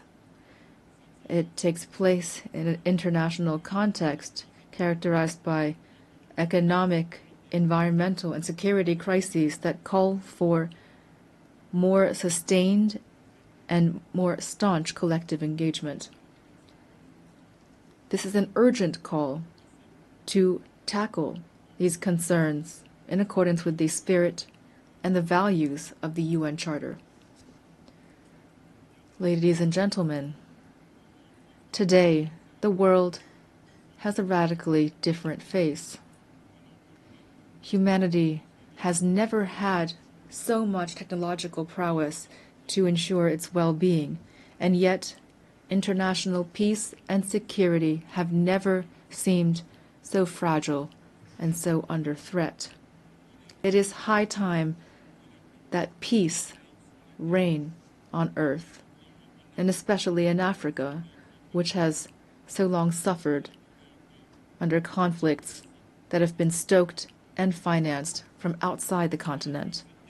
Let the guns at last fall silent in the DRC, in Sudan, in the Horn of Africa, and in the Sahel. In this regard, instead of constantly stigmatizing and condemning the states of the Sahel, the international community would benefit from supporting them in their battle against the many-headed threat of terrorism. Ladies and gentlemen, on December 12, 1988, Gabon officially recognized the State of Palestine. Then, as now, we support the two-state solution, the only way, in accordance with UN resolutions, to guarantee a just and lasting peace between Israelis and Palestinians, as well as to guarantee international security. In this vein, Gabon must reaffirm its position in favor of lifting the embargo imposed on Cuba due to its negative effect on the well-being of Cuba's people. We solemnly reaffirm our full support for international efforts carried out throughout the world to achieve peace. These efforts must be centered on humans, especially women and youth. Through the Pact for the Future of 2024, the UN must continue to encourage and support the crucial action of women, stemming from the Declaration and the Beijing Declaration and Program of Action, of which we're celebrating the 30th anniversary this year. Madam President of the General Assembly, Secretary General of the United Nations, the triple planetary crisis of climate change, biodiversity loss, and pollution is an existential threat for humanity. And yet, the efforts of the international community to address these challenges remain drastically inadequate. The Treaty on Biodiversity Beyond National Jurisdictions, which we have just ratified, fills a legal gap and provides an ambitious framework for equitable and sustainable governance of biodiversity. Together, we have a real opportunity to make this treaty a true driver of transformation for present and future generations. Gabon is the guardian of part of the Congo Basin, the second largest green lung of our planet. This extraordinary heritage must not be sacrificed to financial rapacity. We call for an equitable global partnership in which the protection of our forests is accompanied by fair compensation for the ecological services these forests provide to humanity. Ladies and gentlemen, the new global order is underway. The changes taking place in our societies are inevitable and cannot be overlooked. International peace and justice can only be guaranteed by a revitalized multilateralism, in particular through Security Council reform that takes into account the African claims enshrined in the Sirte Declaration and the Eswatini Consensus, to which Gabon is firmly committed. I wish every success to our work, and I wish a happy birthday to our organization. Thank you.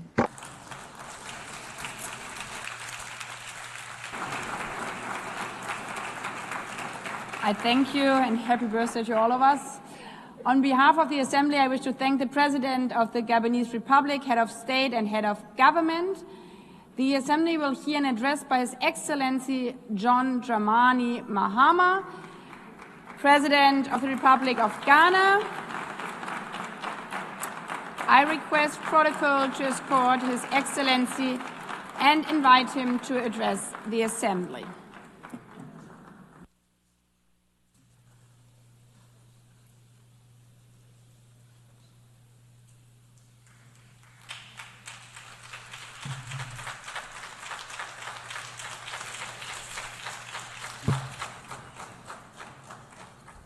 Thank you, Madam President, Mr. Secretary General, Excellencies, ladies and gentlemen. At this 80th session of the United Nations General Assembly, I'd like to speak about Africa's role in the future of this organization. However, it's impossible to do that without first considering the collective role that Africa played in its founding, which was small and relatively insignificant. Of the 51 member states involved in the founding of the United Nations in 1945, only 4 were African: Egypt, Ethiopia, Liberia, and South Africa. It is important to point out that the United Nations came into being in the aftermath of World War II because of the inability of its predecessor, the League of Nations, to avert a large-scale global conflict, which had been its guiding purpose when it was founded in 1920 at the end of the First World War. Out of the 42 founding member states of the League of Nations, only 3 were African: Liberia, the Union of South Africa, and Ethiopia. Egypt was to join later in 1937. Africa's overall participation in the organization's founding was minimal and relatively unimportant. That's because before all the other talks and meetings, representatives from a group of 14 nations gathered in Berlin for a series of discussions that began in 1884 and which led to the partitioning and formal colonization of the African continent, which is also called the Scramble for Africa. It has famously been written that past is prologue. Well, in the past, the majority of the 54 nations that now comprise Africa were never offered a seat at the table where plans for a new world order were being drawn. But, Madam President, as fate would have it, the tables are turning, and Africa's role in the authorship of whatever is yet to come for this world is going to be huge, and it will be consequential. According to this organization's own projections, by the year 2050, more than 25% of the world's population is expected to come from the African continent. Additionally, by 2050, 1/3 of all young people aged between 15 to 24 will be residing on the African continent. So you see, the future of this world is African. Allow me to say this once again a little louder for those of you in the back. The future is African.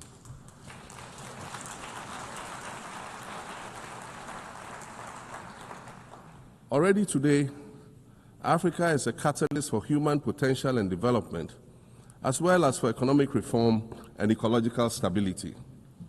Africa is a catalyst for systemic change. If this reality, which is fact-based and straightforward, seems provocative or unsettling, perhaps it's because you are viewing it through the lens of centuries of filters, colonialism and imperialism, and the resulting implicit bias. Maybe you are unaware of the resilience of African nations or their remarkable ability to make a strong comeback just when you think it's safe to count them out. That is what is happening right now in my own country, Ghana. Our constitution limits leaders to 2 4-year terms. In January, I was sworn in for a second term, which, let me point out, was non-consecutive with my first term. Our currency, the Ghana cedi, was rapidly depreciating, faced with rising inflation, a huge debt burden, and low morale amongst our citizens. My new administration settled down quickly and embarked on an ambitious program of comprehensive transformation designed to restructure Ghana's economic foundation and enhance our competitive standing globally. We refer to this process of recalibration as our reset agenda. In just 8 months, we have achieved significant reduction in inflation from 23.8% in December 2024 to 11.5% in August 2025, restoring price stability for our citizens. Additionally, our currency, the Ghana cedi, has appreciated considerably against other currencies, with Bloomberg reporting it as the best performing currency in the world at one point. Our improved sovereign credit rating reflects increasing investor confidence in our economy. And our 24-hour economy initiative promises to transform our economy. And there's a renewed willingness amongst our people to trust that their elected officials have Ghana's interests at heart and that we're progressing together. Madam President, I believe that in honor of this milestone celebration, the United Nations should also embark on a process of serious recalibration and establish its own reset agenda. Since the organization's founding, the number of UN member nations has nearly quadrupled. And quite frankly, it is not the same world that it was back then when the UN was formed. I mentioned earlier that I began my second non-consecutive term as president this past January. My first term ended in January 2017. In that span of time, 8 years, the world has changed with such ferocity. My first days in office after my return felt as though I had just awakened from a Rip Van Winkle-style sleep. Now, no, that was only after 8 years. Imagine then what it will be like after 80 years since the founding of the United Nations. In 1945, the sun had not yet set on the largest empire in history. The most common mode of international travel was by sea. The personal computer had not been invented, let alone made portable. And television, a new convenience, was still in its infancy, albeit in black and white color. Relations between the US and the Soviet Union were turning frosty, with Winston Churchill declaring that an iron curtain has descended across the European continent. Fast track 80 years on, in today's world, hundreds of thousands of commercial flights take off and land every day. Libraries have been digitized so that volumes of literature can exist on a small device, small enough to fit inside your pocket. We live in a world of cryptocurrency, artificial intelligence, social media, the internet and its dark hidden dungeon of the dark web, all of which carry a potential threat to global peace and security. Climate change is real, and we're fighting a losing battle against the loss of Maldives and other island nations to the rising sea level, against the loss of Timbuktu to desertification and the Amazon forest to global warming and deforestation. Madam President, The UN Founding Charter is outdated when it comes to representation in this August Assembly. The most powerful post-World War II nations are still being rewarded with an almost totalitarian guardianship over the rest of the world. And yet, the first sentence in Chapter 2, Article 1 of the UN Charter declares that the organization is based on the principle of sovereign equality of all its members. If this were true, and was the case, a continent as large as Africa, with its numerous UN member states, would have at least one permanent seat on the Security Council.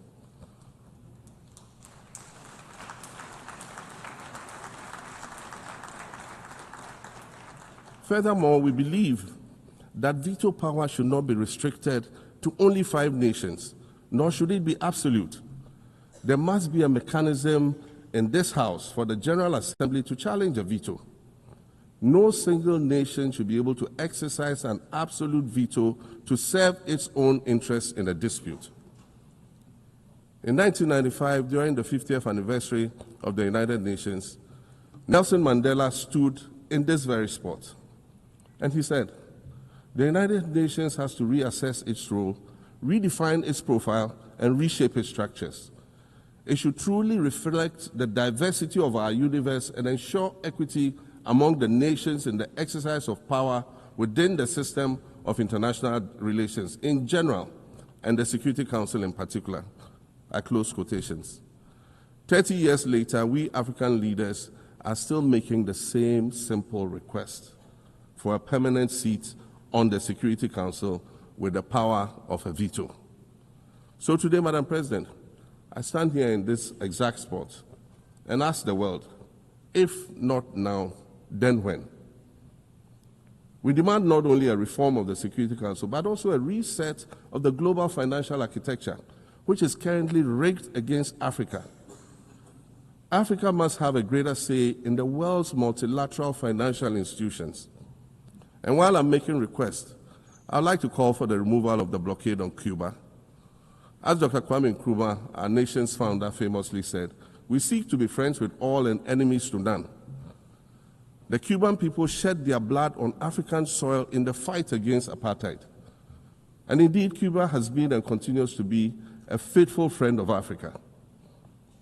You see, the very fact that I can stand here and ask these things and say these things, and the fact that all nations can ostensibly gather here to address critical global issues, air our grievances, and express our concerns, that is what makes the survival of this organization so important. In every old city or village, you'll find a town square, or a courtyard, or a plaza that once served as a gathering space for the citizens of the community and their leaders. Meetings and celebrations were held there, as were trials and elections. And these were spaces that brought people together and held them together as a community. Sadly, time and technology have eroded these spaces. Madam President, in many ways, the United Nations is the proverbial town square of our modern global village. And it has never been more critical for us to protect this one space that brings and holds the world nations together as a community. The internet, social media platforms, and artificial intelligence offer us the illusion of connectivity, when in fact what they do is reinforce isolation by using algorithms that ensure that we do not receive new ideas and perspectives, but rather more of the same content. We are served alternative facts and manipulated images, making it easy to disseminate disinformation and sow seeds of division amongst communities. Madam President, these are dangerous times. Our world is currently experiencing a rise in nationalism and economic instability. There's a general breakdown of multilateralism. Various acts of aggression have been committed against the sovereignty of others, and nations are attempting to circumvent the very safeguards that were put in place to prevent large-scale global conflict. These conditions are all too similar to the ones that led to the League of Nations' failure in fulfilling its mandate. The denial of visas to President Abbas and the Palestinian delegation sets a bad precedent and should be deeply worrying to all member nations of the United Nations. Ghana recognized the state of Palestine in 1988 and supported a two-state solution to the conflict since then. And I say, contrary to the claims of some, a two-state solution would not be a reward for Hamas. It would rather be a reprieve for the hundreds of thousands of innocent women and children and people who are facing collective punishment and forced starvation for no reason other than the fact that they are Palestinian. For nearly 2 years and for the fear of reprisal, help us avoid or excuse what we all know is taking place in Gaza. But here is the thing, it doesn't matter what you call it. If it looks like a duck, it swims like a duck, and quacks like a duck, well, then it must be a duck. The crimes in Gaza must stop.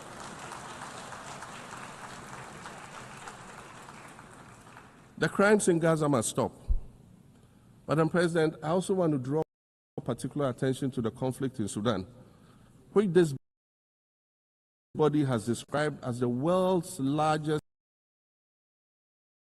humanitarian crisis. 12 million people have had to flee their homes. And when we speak of migration, we refer to the 12 million new Sudanese refugees, whom we as a global community should be willing to assist in much the same way that many member nations readily assisted new refugees coming out of Ukraine. Let's dispense with the euphemisms and dog whistles and speak frankly. It is not a mystery that when leaders of Western nations complain of their migration problems, they are often referring to immigrants from the global south. But many of those immigrants are climate refugees. And interestingly, the global north emits 75% more greenhouse gases than the global south. However, the effects of climate change are more severe in the global south because we lack the resources to address them effectively. And so when the desert encroaches on our villages and towns and they become unlivable, we are forced to flee. Warsan Shire, a Somali-born prophet, a Somali-British poet born in Kenya to Somalian refugee parents, was London's first youth poet laureate. She writes in her poem titled Home. And it says, you have to understand that no one puts their children in a boat unless the water is safer than the land. No one bends their palms under trains beneath carriages. No one spends days and nights in the stomach of a truck feeding on newspaper unless the miles traveled mean something more than just a journey. Madam President, we cannot normalize cruelty. We cannot normalize hatred. We cannot normalize xenophobia and racism. If we're going to tell a story, let's not tell it slant. Let's tell all the truth. When we speak of migrants, we speak of Mami Ewusi Mensah Frimpong, a judge on the U.S. District Court for the Central District of California. She's the first black female judge on any of California's 4 federal district courts. She was born here in America to immigrant parents from Ghana. We speak of Peter Bosman, a medical doctor in Ghana who moved to the town of Piran in Slovenia in the 1980s and later became the first black mayor of Piran, the first black mayor in Slovenia and in the whole of Eastern Europe. We speak of T. Michael, the iconic Ghanaian Norwegian artist and designer. And of course, we speak of the late Kofi Annan, former United Nations Secretary General.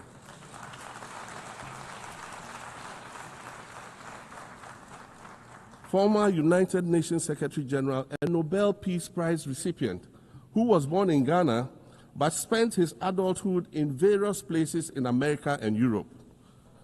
These are people who have brought great distinction to the countries that they decided to call home. Just as the migrants and the children of migrants before them did, I dare say these are not invaders. These are not criminals. Madam President, the slave trade must be recognized as the greatest crime against humanity. As the African champion on reparations, Ghana intends to introduce a motion in this August body to that effect. More than 12.5 million Africans were forcibly taken against their will and transported to create wealth for the powerful Western nations. We must demand reparations for the enslavement of our people and the colonization of our land that resulted in the theft of our natural resources, as well as the looting of artifacts and other items of cultural heritage that have yet to be returned in total. We recognize the value of our land and the value of our lives, as did our colonizers, as well as the governments that happily paid reparations to former slave owners as compensation for the loss of their property, in quotes, and that property for which they received compensation was paid referred to enslaved people who had been freed.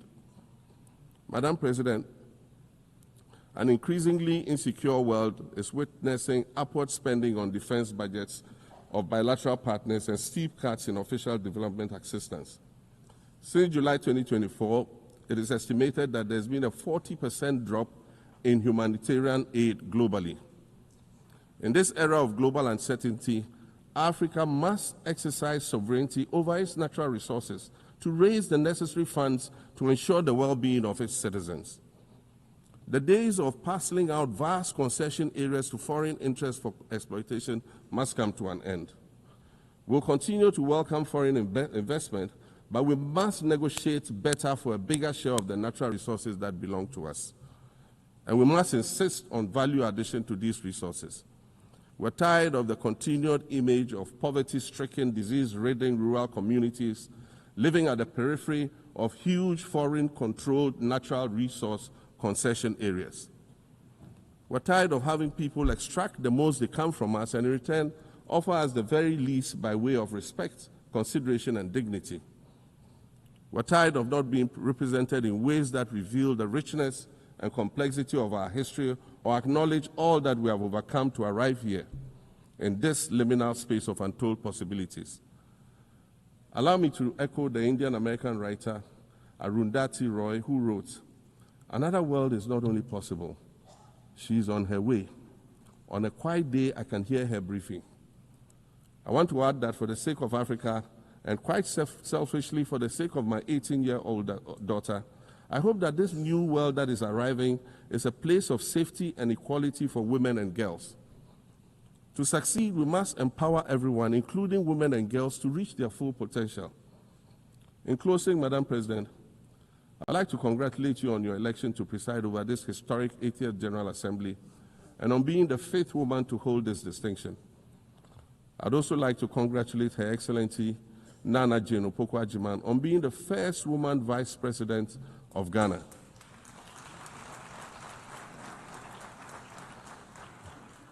Now every Ghanaian girl knows the heights to which she can ascend. Words matter, but issues of representation matter even more, which is why Ghana looks forward to the appointment of a woman as Secretary General of this organization in the near future. Madam President, Your Excellencies, I thank you for your kind attention.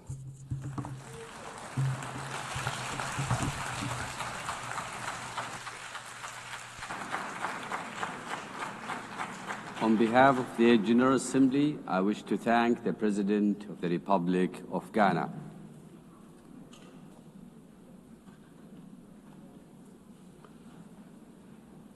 The Assembly will hear an address by His Excellency Omaho O.C. Sohkan Embalo, President of the Republic of Guinea-Bissau. I request protocol to escort His Excellency and invite him to address the Assembly.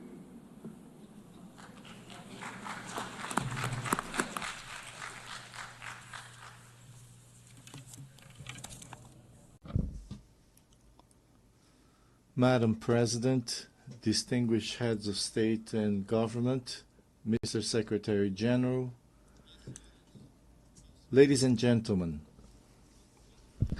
allow me to begin by congratulating Mrs. Annalena Baerbock on her election as President of the 80th session of the United Nations General Assembly. I thank the outgoing President, Mr. Philemon Yang, for his service to the international community.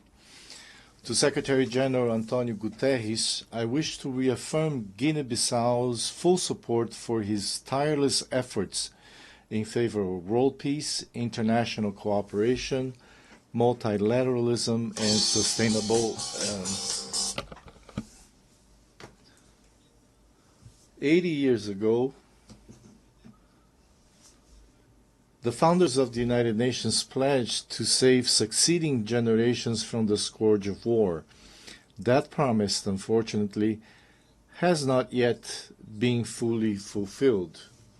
Yet this commitment, undertaken by each member state upon joining the UN Charter, remains valid and continues to be honored through the dedication of every UN peacekeeper and every humanitarian worker who often make the difference between life and death in conflict zones or following natural disasters. UN agencies such as WHO, UNESCO, UNICEF, FAO, WFP, UNHCR, and UNDP, among others, provide treatment, education, vaccines, food, and protect every day millions of human beings and contribute to the fight against poverty and discrimination against women and girls all over the world. The United Nations remains relevant, especially in these times of deep global uncertainty and crisis. It continues to be the only forum where all nations, large and small, have a seat and a voice. Excellencies, ladies and gentlemen, we live in a world confronted by multiple crises. We are witnessing what Secretary General Antonio Guterres has called polycrisis. Conflicts in Ukraine, Gaza, Sudan, and other regions persist. Socioeconomic inequalities, environmental shocks, political instability, and humanitarian emergencies disproportionately affect developing countries, with the greatest impact on small island developing states.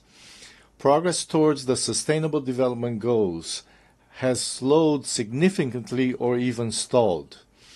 The sovereign debt burden of poor countries is increasing, while development assistance is declining. Guinea-Bissau welcomes the UN80 initiative, and we hope it will contribute to strengthening the organization, especially in promoting peace, international security, and the achievement of the SDGs. The Pact for the Future offers a roadmap and an action plan that must not remain on paper. Madam President, Excellencies, ladies and gentlemen, last July, Guinea-Bissau hosted the 15th Conference of Heads of State and Government of the Community of Portuguese-Speaking Countries, CPLP. I have taken on the presidency of the CPLP for the 2025-2027 term. The CPLP places high importance on its cooperation with the United Nations and its specialized agencies.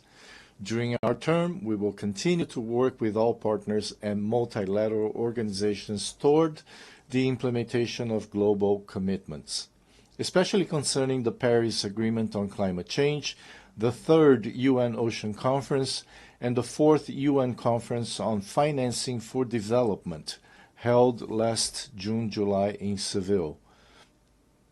We are convinced that two major international meetings scheduled for November, namely COP30 in Belém, Brazil, and the 2nd World Summit for Social Development in Doha, Qatar, will serve as key platforms and opportunities to strengthen our cooperation and to advance our shared goals. Madam President, Excellencies, ladies and gentlemen, Guinea-Bissau is scheduled to hold presidential and legislative elections on the 23rd of November this year. All necessary conditions are being put in place to ensure that these elections are held peacefully, freely, transparently, and credibly. Over the past 5 years, I have prioritized dialogue, inclusion, political stability, and the consolidation of the democratic rule of law. I am confident that these upcoming elections will reaffirm the irreversible nature of citizenship and democratic values in Guinea-Bissau. Madam President, Excellencies, ladies and gentlemen, allow me to conclude by saying that in an increasingly interdependent world, we need, now more than ever, a world order grounded in the principles enshrined in the United Nations Charter, in respect for international law and in peaceful coexistence. In this regard, Guinea-Bissau reiterates our call for an end to the economic, commercial, and financial embargo and other forms of restrictions imposed on Cuba. 80 years after the creation of the United Nations, the world has changed. We are no longer just the 51 countries who signed the UN Charter in 1945. Today, the United Nations is all of us, the 193 member states, plus observer states, NGOs, civil society organizations, and other actors represented in this great assembly hall. To meet the challenges of the 21st century, the UN must undertake urgent reforms, reforms that reflect today's geopolitical realities and global power balances, reforms that expand and democratize the Security Council, reforms that provide a place and a voice to the Global South, reforms that restore confidence in the multilateralism and international cooperation. The UN continues to be a unique multilateral space where dialogue is still possible, even when diplomacy and good offices fail elsewhere and in other circumstances. The legitimacy, strength, and future of the UN lie in the inclusion and full participation of all of us in deliberations and decision-making. Its core details, peace, dignity, equality, poverty eradication, cooperation, and peaceful resolution of conflicts remain alive and continue to inspire the purposes of the international community and the March of Humanity. Thank you very much.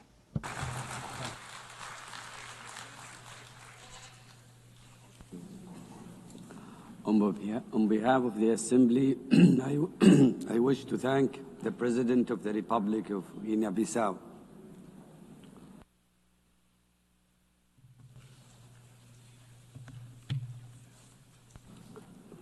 The Assembly will hear an address by His Majesty King Musawati III, Head of the State of the Kingdom of Eswatini. I request protocol to escort His Majesty and invite him to address the Assembly.